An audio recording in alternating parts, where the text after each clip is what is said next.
My parents did an incredible job of raising me in church. There's not a day I can remember not knowing that God loved me and that Jesus wanted a relationship with me. But at 15 years old, it seemed like my life came crashing down. See, my dad was a high-profile person in our community. He was a football coach, principal, and in leadership. One day after school, we got news that my dad was being accused of some egregious things. Those things were untrue and proven untrue, but at the moment, in that moment, my world came crashing down. We went through a very public criminal case against my dad that lasted a year. It ate away at me on the inside. How could something like this happen to my dad? And in a moment of interrogation at 15 years old, I was sitting across the table from some lawyers, some investigators. But in that moment, I remember thinking to myself, Derek, you cannot mess up. Just imagine what will happen to your dad, to your family, if you mess up. I began to try and be perfect.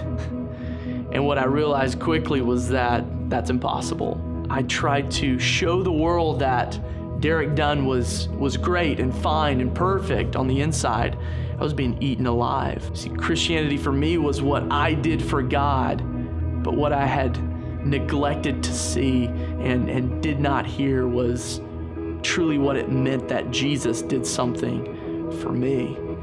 So I spent this long period of life battling with sin, battling with trying to be perfect and failing miserably, and looking for acceptance in places and in friendships and relationships that just could not offer what I needed deep on the inside. So finally, after years, I remember having a conversation with God. I said, God, I love you, but I am terrible at serving you.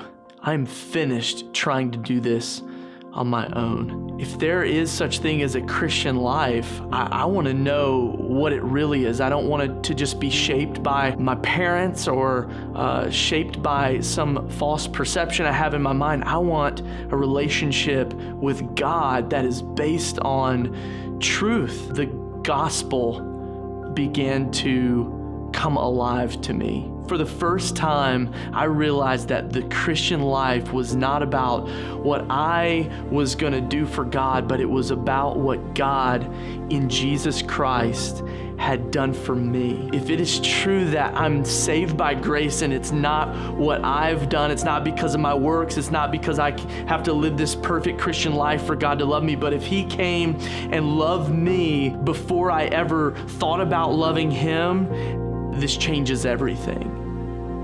And from that moment forward, I began to devour the Word of God, and it was as if the good news of Jesus was on every page, and I saw the Bible not as a guidebook for me to live some perfect life, but it was a love story of God's love for His people, and He was coming to get me, and it wasn't me clawing myself to Him, it was the extent to which God was coming to get His people, and ultimately He would give His life for us. There's no more trying to be perfect because the one who is perfect came and gave His life for me. And that's the good news. It's the gospel of Jesus that radically transformed my life. It gave me victory over the sins that had me bound.